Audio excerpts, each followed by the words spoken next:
কিভাবে বাঁচবে আরুষি আর লাট্টু? আরুষি কি পারবে লাট্টুকে এখান থেকে পার করে নিয়ে আসতে? কারণ আরুষি আর লাট্টু দুজনেই এক জায়গাতে। কিন্তু তারা কোথায় সেটা কেউ জানে না। না জানে পরশুরাম, না জানে নিশা, না জানে তন্ত্রিনী গাঙ্গুলি।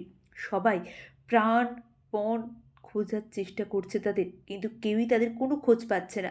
বাড়ির প্রত্যেকে খুব চিন্তিত। চিন্তিত হয়েই তারা স্পেশাল ব্রাঞ্চের কাছে আসে। কারণ তারা আয়ুষী বা বিজিত কারোর সাথেই যোগাযোগ করতে পারছে না।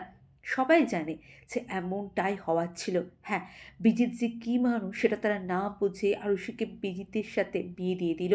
আর আরুষি সে যে কত বড় ভুল করেছে সে পদে প্রত্যেকটা পদক্ষেপে সেটা বুঝতে পারছে। কিন্তু আরুষি কি পারবে লাট্টুকে বিপদের হাত থেকে বাঁচাতে?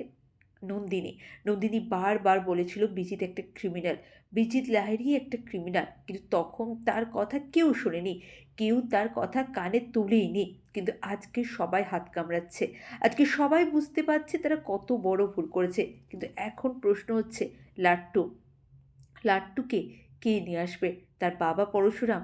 লাট্টুর ইউনিফর্ম, লাট্টুর ড্রেস, লাট্টুর আই কার্ড সব কিছু পেল, তাতে আবার রক্তও লাগাচ্ছিল। এক্ষেত্রে পরশুরাম অনেকটা ভয় পেয়ে গেছে।